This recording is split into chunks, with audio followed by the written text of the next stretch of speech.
Begin today the Gemara on Daf Kuf Lamed Vav Amud Beis, 9 lines up from the bottom of the Yamud, where it says Eisvei Rav Yechanan l'Reish Lakish.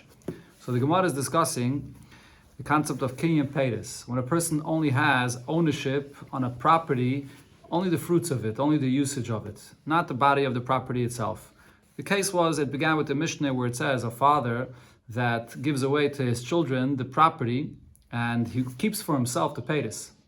And he's giving away the body of the property to his children, and then when he passes away, his children will get it fully. That's the case that the Mishnah speaks about. And then based on that, Rabbi Yechanan and Reish Lakish are discussing this halacha. If the son went ahead when the father was still alive and sold the property to someone else, and the son died before the father died, does that buyer get anything? So Rabbi Yechanan says that no, the buyer gets nothing. Why? Because the father that owns the peiros of this property, that ownership is a very strong ownership. It's like he owns the body itself. Because he's the only one that can use it, it's like he owns the whole property. So therefore the son has no ability to sell it in the father's lifetime, that a buyer would get it even if the son is not alive at all when the father died. But Reish Lakish says that no, the fact that the father owns the peiros does not prevent the son of selling it to anyone else, even if the son dies before the father. Because the father only owns peiros. He owns the usage of it, but the body of the property itself already belongs to the son, so he can sell it. That was a machlekes before. So here the Gemara brings a brayse, a question that Rabbi Yechanan asked on Reish Lakish's opinion. So if he sells the body of the karka, yeah. But the father still keeps the he has the peiros. He's the owner of the peiros. So that's but the machlokes is whether the sale will take effect in a case where the son passed away before the father. That was the case in the Gemara before. Each way he keeps the peiros. After the father passes away. The machlokes was after the father passes away, whether the buyer could now claim it and say, oh, it was a good sale, or no, or the father could say, because I own the peiros and now my son that sold it to you is not even here anymore, so it goes back to me. You have no ability to take it. Okay, so the Gemara brings here Eisvei Rav Yechanan l'Reish Lakish. Rav Yechanan asks Reish Lakish, it says in the brayse, Nechasai l'cha. Person's giving a gift and he says, I'm giving you my possessions. V'acharecha, after you pass away, Yirash Ploini. Second person should inherit it from you. And v'acharav, and after the second person, Yirash Ploini, a third person should get it. So now, if it happened the way this person said, Meis Rishain, when the first one that got this gift passed away, so then Kana Sheni, the second one gets it. Meis Sheni, when the second one passes away, Kana Shlishi, so the third one receives it. Exactly like he intended this gift to go down. However, what happens if Meis Sheni B'chaya Rishain? If the second one that was supposed to get this gift actually died when the first one was still alive. So what happens now? When the first one dies, will the property go to the third person? No, it doesn't go to the third person. He never told the first one that after you it should go to the third. He said that after you should go to the second. But now the second person is not here anymore. So who gets it after the first person passes away? So so it stays by the first recipient, and when he dies, it's not going to go to the third one, and it's also not going to go back to the one that gave it either. It's going to stay by the inheritors of the first recipient. That's the brayse. Okay, so now this kind of case, the Gemara is understanding now, is basically a type of gift where you're only giving the peiros of this property, and not the body of the property. When you're giving a gift to a person and you tell him that after you pass away it goes to someone else, what does that mean in essence? I'm not giving you the body of the property to be fully yours, because after you it's going to someone else. For the time being, when you're alive, I'm allowing you to use the peiros of it. You have the rights to use it. But then afterwards, it's going somewhere else. So this is also a case where you're only giving the first person the peiros. Now, says the Gemara, if it's true, what Reish Lakish said, that when you have a kinyan of peiros, it's only that. You just have the right of usage. But there's no real significant kinyan that you have in the guf of the property itself.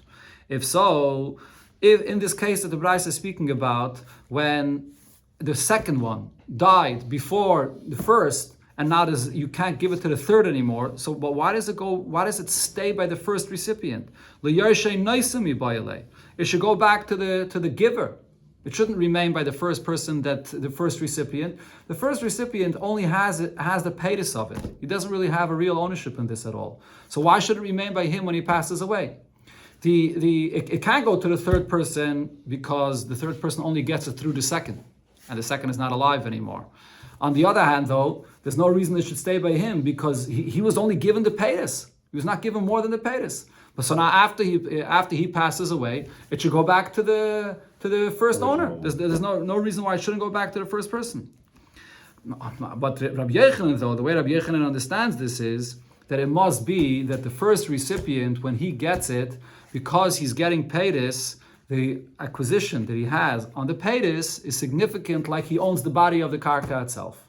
So therefore, it's not going anymore to the third person, because the third could only get it through the second, and the second is not here. It's not going back to the giver either, because the giver gave it away to him, they gave the paytas to him, and now that he can't give it to anybody else, the ownership that he has over the paytas is significant enough, like he owns the body of the karka, and it stays by him, and therefore his inheritors get it. So this brayso proves the point of Rabbi Yechanan that the kinyan of the paytas is strong enough to be like an ownership over the guf of the karka. That's the question from this brayso. So the Gemara answers, Amalei, so Reish Lakish said, there's no question from this case. Kfar Tirgim Rav Hoshi Bava, Rav Hoshi and Bavel already explained this brayso. This is not considered to be a regular case where you're just giving somebody paytas, the usage of the property.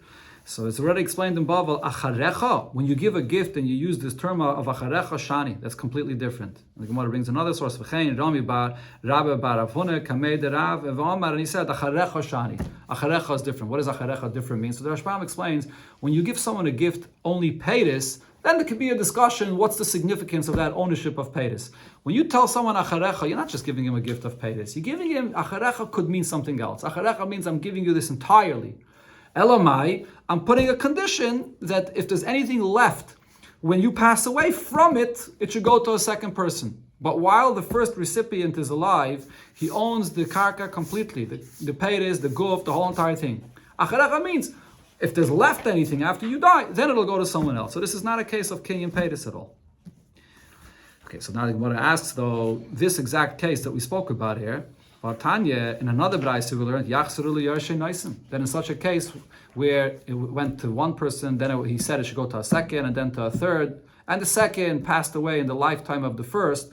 So the previous brayso that we just quoted said that it stays by the first recipient. So the Gemara asks, but there's another brayso that actually says different. There's another brayso that says that it goes back to the giver. It doesn't stay by the first recipient. So this is actually a question now on Rabbi Yechanan. Rabbi Yechanan holds the first recipient has a significant ownership. His kinyan of paytas is like kinyan haguf, and it's definitely in a case where you say acharecha, he has a significant ownership. So why should it go back to the giver in the case where the second person passed away in the lifetime of the first? So therefore the Gemara says, according to Rabbi Yechanan, we have to say as follows: Tanoi, this whole shaila that we're discussing here, in a case where a person has a kinyan paytas, is that significant like kinyan aguf, like you own the body itself or not? There's a machlokes tanoim. The Tanya, because we learned in the brayso, a person says, I'm giving you my possessions, v'acharecha, and after you, leplaini, it should go to someone else. Now, v'yara derishain, the first recipient goes, umachar, he sold it already, or v'achal, or he consumed it, he ate it up. There's nothing left for the second person. So now, hasheni moitzi miyad alakuchais. The second person that was supposed to get it acharecha, he can go and he can be mitzi this property from the lekuchais. You can take this property away from the buyers. Divrei Rebbe. This is Rebbe's opinion. So the way the Gemara is understanding this is, why does Rebbe say that the second buyer can take it away? Because the first recipient, his kinyan is only in paytas. If he only has a kinyan in paytas, so then he doesn't have the right to sell it at all to anybody else. He doesn't have that koyach to sell. And the Rishonim here add, over here when it says this lashon of nechasai lecha, he's telling him nechasai lecha that you can use these paytas, but not more than that. You can't sell it to anybody else. So therefore, if you sold it, then the keach will come and take it away. That's Rabbi's opinion. Rab Shimon Gamliel says, Ein l'sheni ela ma sheshaya rishain. The second one gets what the first one left over, and the first one has the right to sell it. If he left nothing and he sold it, so that's it, it's gone. The second one gets nothing. Why? Because Reb Shimon Gamliel holds when the first one got it as a gift, even though he's only getting paytas, but the ownership of paytas gives him the significant ownership that he's able to sell it to someone else. So here, according to Rabbi Yechanan, that's the understanding of this machlokes of Rebbe and Reb Shimon Gamliel. this concept of whether you say kinyan aperis is kinyan aguf or not is a machlokes here. And Rabbi Yochanan that holds kinyan aperis is kinyan aguf, holds like Rav Shimon Gamliel. Rav Shimon Gamliel says you get the peris, it's like yours enough that you can sell it to someone else. This is the explanation of this machlokes here according to Rabbi Yochanan. The Rashbam here adds and says, according to Rish Lakish's opinion, that's not what the machlokes necessarily here is. According to Rish Lakish, you can say both opinions hold that in a case of kinyan peris, it's a significant ownership like kinyan aguf. Over here, though, the machlokes between Rebbe and Rav Shimon Gamliel is based on the point that the Gemara said before. Here, it's not necessarily the same like a regular kinyan peris, because he said acharecha. When you say the word acharecha, that could mean that it's not just a regular kinyan peris. You're telling the recipient it's totally yours, guf and peris. After you die, it goes to someone else. That's what Rav Shimon Gamliel says. Therefore, you could sell it to someone else. But if you don't say acharecha, even Rav Shimon Gamliel would agree that it's just a kinyan on the peris, and you can't sell it at all. Okay, now the Gemara asks a contradiction from another brayse where Rebbe and Rav Shimon Gamliel's opinions are literally flipped around. In fact, the Gemara Veramini, I'll ask you from another brayse where it says that this exact case, I'm giving you my properties. Acharecha, and after you, Luplani, it should go to someone else. So now what happened here? Rebbe says the first one is allowed to go and sell, he can eat, he can do whatever he wants with it. So here Rebbe says exactly opposite from what he said before. Before Rebbe said if you're going to sell it, so then the second recipient is going to take it away from the buyer. Rav Shimon Gamliel says, you only got it to eat the fruits from it. You can't sell it to anybody else. Says the Gemara, it's a clear contradiction in Rebbe's opinion, whether the first buyer first recipient that is, whether he can sell it to someone else or not, or the Rav Shimon Gamliel, also a contradiction in Rav Shimon Gamliel's opinion. So the Gemara answers, the contradiction in Rebbe's opinion is not a question. Why not? Because if the first recipient that gets this karka, to use the paytas of it, and now he wants to sell the body of the property itself to someone else, he doesn't have the ability to do that. He only has the paytas. How could he sell the body of the property to someone else? That's in the first price, where Rebbe says that you can take it away from the buyer. And hola payta, if the first recipient wants to sell the paytas that he has rights to, he wants to sell the eating of the paytas to someone else, that's in the second price, where Rebbe says he has the ability to sell the paytas. The contradiction in Rav Shimon Gamliel's opinion is also not a contradiction. In the first price, it's saying lechatchila, but that lechatchila he should not sell it to again lechatchila. In the second price, that is, it's saying lechatchila he should not sell it to anybody else. Meaning, even though Rav Shimon Gamliel holds that he has the ability to sell it to someone else. Why? Because the one that gave it to him, he gave him the paytas, and the kinyan of the paytas is significant like owning the body of the property itself, or especially, you want to explain before, if you say acharecha means it's totally yours until you die, so really, giving a gift in such a manner is giving the first recipient the right to do with it whatever he wants. So therefore, lechatchila, he's saying that he's allowed to sell it. And So, but nevertheless, the Gemara says lechatchila. What does lechatchila mean? Lechatchila, he still should not do so, even though he has the rights and the ability to do it. But he should not sell it anyways. Why? Because you can see that the giver revealed his intent that he wants it to go to someone else after you pass away.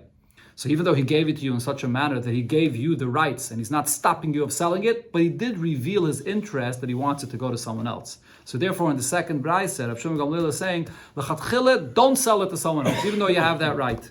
Because if you're going to sell it, then you're taking away from the second person. And in the first brayse, he's saying after the fact, if you did sell it to someone else, whatever is sold, because you do have that right. He didn't take away that right from you. So based on this, Amar Abaye says, Ezehu Rasha Orum, who is a wicked person, and he's Orum, he's also crafty. He's doing something that is technically, legally allowed, but it shouldn't be doing so. This is when you give advice to someone that received a gift in this manner. When he received a gift from someone, and the giver said, after you, I want it to go to someone else, and you give this recipient, the first recipient, the advice, go and sell it to someone else, and you'll make the money, and it won't go to anybody else. This is a Rasha Adam. The person himself that actually sold it, the first recipient, so what he did is not technically wrong. It's totally legal. He got the kinyan and he got the right to sell it to someone else. But it's not the right thing to do because we see that the giver wants it to later go to someone else and you shouldn't sell it. So now here comes another person and gives you this advice. Why is he giving you this advice? Is he gaining anything out of giving you this advice? He's not getting anything for himself. He's just wicked. He's Rasha and he's Adam. He's also crafty. He's using this legally. It's allowed. Al pi halach, it's allowed. So therefore he's telling you that you can do this. So therefore this person giving this kind of advice is called a Rasha Adam. You're allowed to do it, but still, we know that this was not the intent of the giver, and so therefore it's still not the right thing. No, that's the point there. This is the halacha, but nevertheless, we know that this is the intent of the giver, that it should go to someone else. So therefore, it's called a Rasha Adam. Amar Rabbi Yechanan. Now Rabbi Yechanan says halacha ki Rab Shimon Gamliel. The halacha is like Rab Shimon Gamliel. Now, however, he says, Rab Shimon Gamliel will agree. Again, so what did Rab Shimon Gamliel say? That the first recipient could sell it to someone else. But Rab Shimon Gamliel will agree, if the first recipient didn't sell it to someone else, rather he's giving it to someone else on his deathbed as a matana of a shchiv mira. What did we learn before? There's a special takana of Chachamim that a person that's on his deathbed that says he wants to give something away, that it takes effect without any kinyan. When does that matana of the shchiv mira take effect? That matana of the shchiv mira takes effect after he dies. Even though usually you can't sell or give anything after you die, but by a shchiv mira, Chachamim said that the kinyan takes effect after you die. So therefore, in lo yasa klum, if the first recipient, if he's going to give it away as a matana of a shchiv mira, which only takes effect after he dies, what he did is nothing. He can't take it away from the second person that's supposed to get it after the first recipient. Why? So the Gemara explains my time. What's the reason? Amar Abaye. So Abaye explained, Matna shchiv mira loikana ela la'acha. Because when you give a matana as a shchiv mira, the takana of Chachamim is that the matana only takes effect after you die. Now, if that's the case, kvar kodmoi acharecha. So since you only had this, and the one that gave it to you said that acharecha, after you, it should go to someone else, that second recipient, when does the second recipient get it? Not after you died, but as you're dying. What the giver was basically saying, I'm giving this property to you, and you keep it as long as you have use out of it. When a person is on his deathbed and he's mamish dying, he didn't die yet, but he's mamish dying, so at that point he doesn't have any use out of it anymore. So it's at that point that it already goes over to the second recipient that the giver wanted to give it to. So now if you give it as a matna shchiv mira, as a gift to someone else, but that would only take effect after after the person is completely dead, so that's already too late. It's after it already went to the second person that the giver said it should go to. So therefore, this, even Rabbi Shimon Gamliel would be made, it doesn't work. Okay, but the Gemara asks on this, so mi omer Abaye hachi. Is this true? Did Abaye say that this is how a matna shchiv mira works? That the matana only takes away after the person he died completely, after achar misa, after he's dead. But v'ha itmer, we learned the following machlekes. Matna shchiv mira, the matana that a shchiv mira gives, Chachamim instituted that it should take effect even without a kinyan. Me'em esaikonem. What's the exact, precise point when this gift takes effect? Abaye says in Gemar Misa, it actually takes effect before the person died. As he's dying, he's still alive, but as he's leaving the world, it's at that point that this matana takes effect. And Rava says, La'acha Gemar Misa. No, the matana of a shchiv mira takes effect after the person died. So we clearly see here that Abaye says that the matana of a shchiv mira takes effect when he's still alive, as he's dying. So if that's the case, you still should have that ability to give it away to someone else. So in such a case, the first recipient that's giving it away to someone else, and the acharecha, that second person that's supposed to get it, they're really being zeiche in it at the same time. As he's dying, they're both getting the rights to this property, and therefore they should really have to split it between them. Because the first giver said it should go acharecha, it should go to someone else, and you also gave it to someone else, so now these two people, they should have to split it between them. So the Gemara says, Hadebe Abaye me'ahi.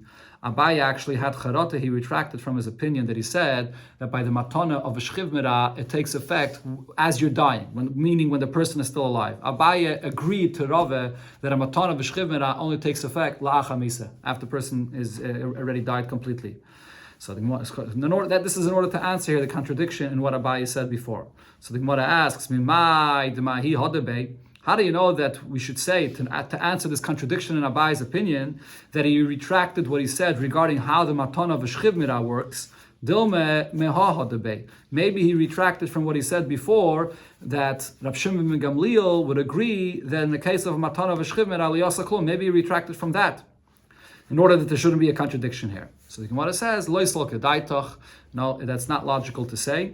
And here the Gemara will bring a source that it's logical to say, similar to what we find in another Mishnah, that when a person says something, and what he's saying should take effect after he passes away, what does that mean? The matana of Shchiv Mirah is he wants to give something away to his children after he passes away. What does that mean? That means after he died.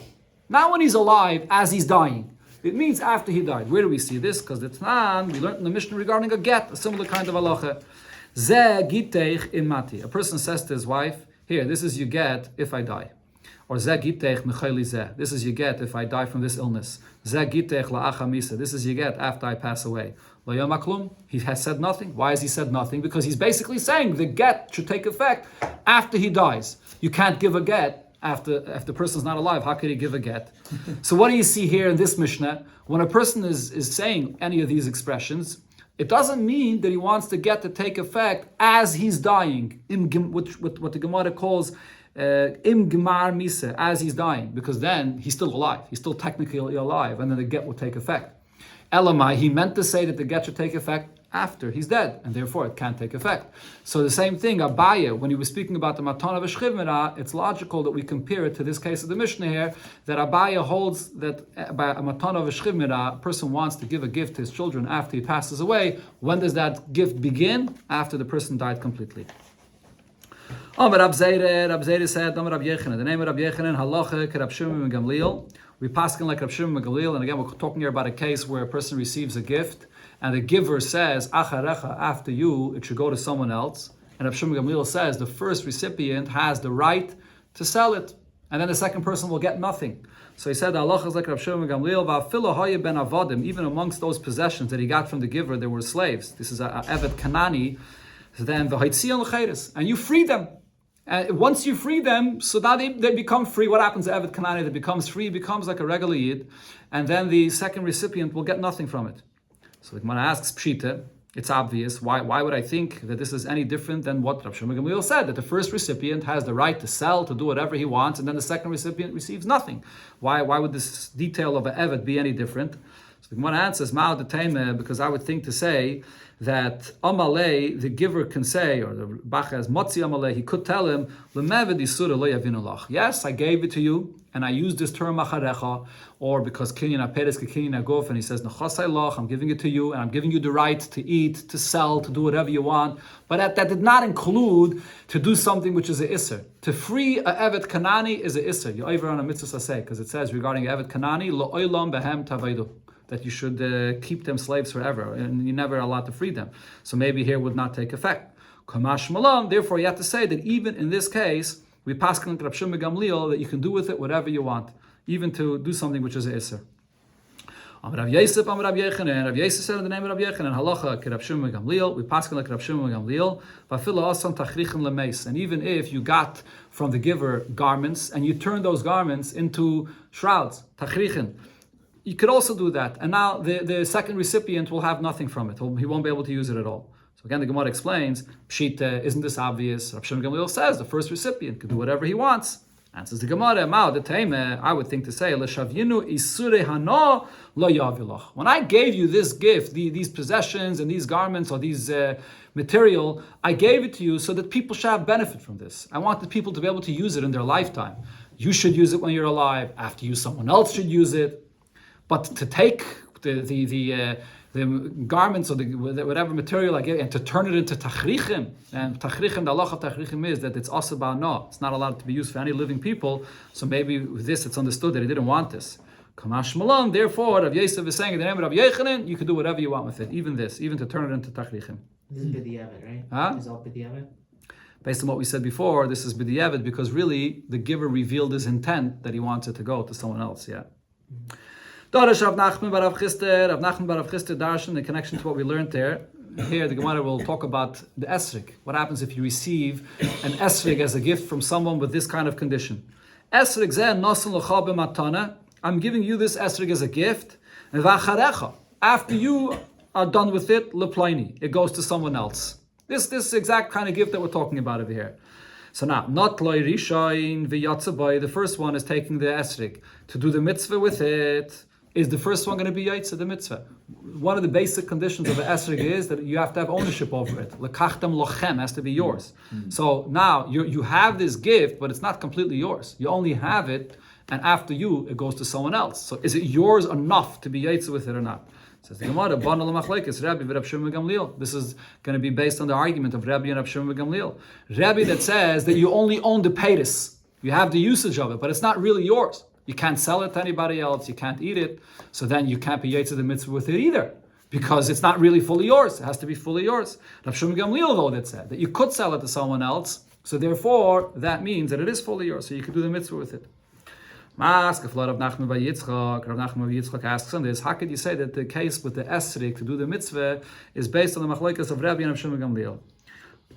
It's not the same thing. When Rabbi and Rab Shimon Gamliel argue regarding this kind of a gift that has to go to someone else afterwards, why do they argue? As we explained before, that one opinion here is Rabbi holds, or actually this is Rab Shimon Gamliel. Rab Shimon Gamliel holds kinyan peiros kinyan aguf domi. When you're getting the peiros, it's like you own significantly this possession. You own the body itself, so you can sell it. When you own the peiros, you don't own the guf, so therefore you can't sell it. That's by a property, for example. Here though, when we're talking about getting an esrig, what is the esrig? How could you divide in an esrig the body of it and the peiros of it? If you're going to say that when a person receives an esrig as a gift, that he can't even use it for the mitzvah, so then what did he give it to him for? He has nothing of it. He doesn't even have any peiros either. Even if you're going to say that he's only getting the peiros of it, so what does the peiros of this esrig consist of? That he should eat the esrig. That's the body of the esrig itself. How could you divide the body of the esrig and the peiros, the usage of the esrig? The usage is the mitzvah, and that he gave him. So definitely, over here, everybody would agree that the usage of it is the rights of the ownership that he gave him, that he should be able to be yaitza with this. So therefore, the Gemara concludes, Ela meipik to kol amul pligi de nafik bei. When you get an esrig in such a kind of gift that you have to give it to someone else after you, so you're getting this esrig for the mitzvah, you can use it. As far as the mitzvah is concerned, it is considered to be yours. Even just the kinyan peiros, even when you own just the usage of the esrig, you have enough of an ownership in the esrig that it's lechem, that it's yours. And that you for sure could be yaitze the mitzvah. And the Rashbam here adds, we'll see soon from the Gemara, that the halacha by the esrig, the dal minim is, when it has to be yours, it has to be completely yours. You can't even be any partnership. You can't be yaitze esrig with two people own an esrig together in partnership. That's not called yours. It has to be exclusively yours. So over here, if this person only owns the peiros of the esrig, and after him it has to go to someone else, isn't this sort of a partnership that he only has the peiros, but then the body of the esrig is not his because he has to give it to someone else afterwards? So the Rashbam says it's not the same thing like partnership. Partnership is two people at the same time have a partnership in this esrig, so they can't be yaitze the mitzvah. In this case, while you're alive now, or even if it goes to someone else after you use it, but while you're using it, now the peiros are yours. The other person doesn't have any rights over it. Only when you're done, the other person gets rights to it. So therefore, it's not a shutfis. So here you're completely yaitze the mitzvah. So what is the machlokes regarding the esrig? Their only argument is that in a case of machra or achla, if you got this esrig and it was sold or you ate it, over here, banam machlokes Rabbi Shimon ben Gamliel. This is the machlokes of Rabbi and Rabbi Shimon ben Gamliel, whether you were allowed to eat it or you would have to then reimburse the person that comes after you. All right, so here, as Rashbam explains, the Gemara is coming to be mechadish that in such a case regarding the esrig, you may think that when it comes to an esrig, you can't really divide peiros and guf. It's the esrig itself. The esrig doesn't produce any peiros.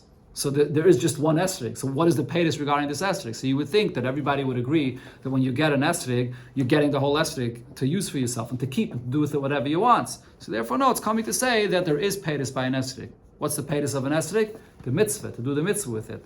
And therefore, the machlokes of whether you're allowed to eat it or sell it, that still applies over here. The same machlokes of Rebbe and of Shimon Gamliel. Rabbi Bar Avona said, since we're talking about the esrog to be yetzer the mitzvah, so he brings another case. Ha'achin shekanu esrog b'tfusas habayis. Brothers that acquire an esrog, how? Because they got an esrog in the inheritance from their father, and the inheritance wasn't divided yet. So here, this is basically the esrog that is owned in partnership by all the brothers. Now, not layachad mem v'yatza boy. One of them took the esrog to do the mitzvah with it. So is he yaitze. So as I mentioned before, the esrog has to be lachem, has to be yours, and it can't even be with partners. So how could you be yaitze when this is an esrog that belongs to you together with the brothers? So the halacha is, if this is an esrog that you would be allowed to go ahead and eat it, and that is because, let's say, this father left many esrogim, so there's enough to go around between all the brothers, and if you're going to eat one esrog, the other brothers are not going to mind, because there's enough of other esrogim. Or there's enough esrogim in the market, that if you eat one, they can easily, from the money that they have here, buy other esrogim. So you're able to go ahead and eat it for yourself. Then yotza, you'll be yotza with this esrog, because it's enough that you have your own exclusive ownership on this esrog. But vimlav, if there's only one esrog and all the brothers own it in partnership and everybody's going to use this esrog together, then lo yotza. That's not lachem, because they own it in partnership. And now the Gemara repeats the same thing over here basically again. The Rashbam says the next line of the Gemara is sort of extra. V'dafke the ikke esrog l'chol chad v'chad. So when do we say that you can use this esrog for the mitzvah? If there's enough esrogim, everybody else has their own esrog, so this is your own esrog. But if there's other fruits there's a parish, which is what, maybe a quince, okay, or a pomegranate, but there isn't more than one esrog, so then you're not going to be yaitze. A second, just to point out an interesting thing here, that the Rashbam says that how do we know that by a esrog you can't own in partnership? Because the pasuk says by the esrog lekachtem lochem. So the Rashbam brings that in other cases where the halacha is that something has to be yours, for example, a talis. Talis also has to be yours, or by truma over there, the lashon of the pasuk, the halacha is it can be partners, and you still yotze the mitzvah. You make a bracha on a talis that's when you borrow a talis, so then you don't make a bracha. But when you have a partnership in a talis, it is considered to be enough yours. Why is esrog any different? So the Rashbam says because it says an extra word, the lekachtem lochem. It could have said all within one word, pri eitz hadarchem. Instead of saying pri eitz hadar, it could have said pri eitz hadarchem. It's the extra word of lochem means yours. And even when it says plural, it doesn't mean partnership. It means every yid should have his own esrog. But then the Rashbam adds something. This is brought lahalacha and shulchan aruch. In those times, they had very little esrogim available. And it was a very common thing that a city only had one esrog that everybody used in partnership. So how could you use an esrog in partnership if you can't have ownership and partnership for an esrog? So the Rashbam says that the minig is that you have one esrog, that every person that's taking the esrog, he's taking it on the das, that when he has it, it's totally his. And then when the next person takes it, it's totally his. And even if it's not specified clearly, but it's understood that that's the condition that you're taking the esrog, that when you're doing the mitzvah, it's totally yours. That's this is rented. Yeah, it's like it's or matana v'naslahachser. It's completely yours. This is what the Alter Rebbe brings this Shulchan Aruch also. Okay, so now the Gemara brings another halacha regarding esrog. Omar Rave said esrog zeh nosen l'chol b'matana al manas shetachzirei li. I'm giving you this esrog on the condition that you return it to me. This is matana v'naslahachser, as our minig is, and when you give an esrog to someone else, especially on the first day of Yom Tif, you say that I'm giving it to you on the condition that you return it to me. So not levi yatsa bai. So if the person, the recipient, he took it and he's doing the mitzvah with it, hechzira, if he fulfilled the condition and he returned it to the giver, then yatsa, then it'll be yatsa, because if he fulfilled the condition, so then it was his. But lo yachzira, if he never returned it, he never fulfilled the condition, so then lo yatsa is not going to be yatsa, because if he did not fulfill the condition, that means it never was his. So the Gemara says, Kamash Malon, Rabbi here is teaching me this halacha, the matana amanas la'achzer, shma matana, that when you give a gift and you make a condition that you're giving it back, the matana will be a valid matana. Here there's actually a machlokes rishonim between the Rashbam and Tosfos with the condition that was made there. There's a concept called Tanai Kofel. Whenever you make a condition, you have to make a double condition. You have to say, if you do give it back to me, it should be yours. If you don't give it back to me, it should not be yours. do you have to make that double condition here? The Rashbam says it's not necessary to make a double condition. As long as you reveal your intent that you don't want it to be a condition, unless he gives it back to you, he has to give it back. But Taisus, other Rishonim hold that it has to be a proper condition. There's many halachas when you make a condition in a sale. Over here as well, there would have to be a proper condition. Now the Gemara brings a story. Ahi Itze, there was this woman, the Havala Dikla. She owned a palm tree, Ba'ara de Rav Bivi bar Abaya. It was in the center of the property of Rav Bivi bar Abaya, which means that she has to walk through his property to get to her palm tree. So now Kalaim is Davas Ozle Lemigzere. Every time she would go to cut the fruits from her palm tree, have a kapatilave. So Rav Bivi bar Abaya was upset at her that she's stepping over his property. So she didn't want to have to deal with this anymore. So what did she do? Aknise Nehalei, she gave it or sold it off to him, to Rabbi bar Avaya, Kol Shnei Chayav, as long as he's alive. And she said, after you pass away, it'll be back mine. So now he got it for the time being. So what did he do? Azal Iyo, Rabbi bar Avaya went and Akne Nehalei Libnoi Cotton. He gave it away to his son, Bnoi Cotton, to his own son. Some take out the word cotton, actually, it wasn't necessarily a cotton. He gave it away to his own son. What was he trying to do with this? Based on the halacha we said before, according to Rav Shimon Gamliel, if you get a gift and after you it's supposed to go to someone else, in this case it's supposed to go back to the giver, but as long as I have it, I can sell it, I can do with it whatever I want, and if I give it away, it's sold. So over here he's giving it away to his own son, and his son lives together with him, so he's going to be able to continue using it now forever. It's not going to go back anymore to this woman, to the one that gave it to him. That was his idea. That was his plan here. So Rav Yeshua says about this that what you did is wrong. You can't say this based on Rav Shimon Gamliel's opinion. And he said, Mishum de asu mimuloi, because you come from Mimuloi. Mimuloi means that Abaya was a descendant from the children of Eli that came from Mimuloi. These children from Eli, they were cursed that the children will not live long. Rashbam here brings the story of the Gemara, unless with the schos of Torah or tzedakah, but Rabbi, which was the son of Abai that came from the children of Eli, which are called Mimuloi, that's the place they were from, Amrisu Mili Mulyaisa. You said something which is cut, which should be cut. It's meaning it makes no sense. It's not true. And why? He explains, you can't apply Rav Shimon Gamliel to what you were trying to do. Because Rav Shimon Gamliel that says that when you get a gift, and after the giver says, give it to someone else. So now you can do with it whatever you want. So he only said it, if the giver says, after you give it to someone else, then we say that you can do with it whatever you want. But if the giver is making this condition, he's saying, I'm giving it to you, but after you it comes back to me, that's basically like a matana manas la'achse, so then you have to give it back to the giver. You can't, while you have it, you can't give it back to you can't give it away to anybody else. Even Rav Shimon Gamliel will agree to that. Amar Rav Nachman, Rav said in the name of Rav Nachman, similar case, I'm giving you this ox as a gift, on the condition that you return the ox to me. Now, while he has it, he went and he dedicated it to Hektish, and he also fulfilled the condition. He returned it. What he gave to Hektish is given, and it's also returned. In other words, because he returned it, so he fulfilled this condition that it was his as a gift while he had it, and therefore while he had it, it was a real gift, so he was able to be Maktish it. So therefore, it's going to be Hektish. And on the other hand, he did fulfill his condition that he returned it. So now the Gemara says on this, Amalei Rava Rav Nachman, Rava says to Rav Nachman, Maya Hadre. What did he give him back? He gave him back something that is not his anymore. It's already dedicated to Hektish. So it's not considered to be that you're giving back. What do you mean you're giving back? It's Hektish. Amalei, so no, but he said back to him, but you could say, on my Chasre. What loss did he cause him? What? Deprive him. Yeah, what did he deprive him from? It's still here.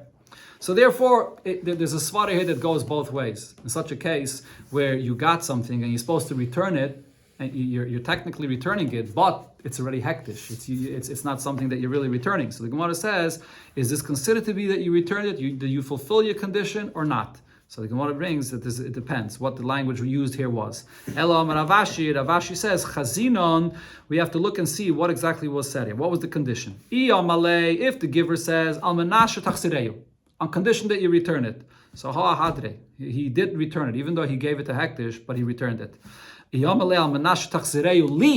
If he added that word li, that on condition that you give it back to me, so why did he add that word li? Midi d'chazile ka'amale. Then he added that word li to say that it's not enough that you just return it to me and it's hektish and I can't do anything with it. You have to give it back to me that I should be able to have benefit from me. And therefore, in this case, when you will makdish it, it's not the fulfillment of the condition, and therefore it's not yours to be makdish at all.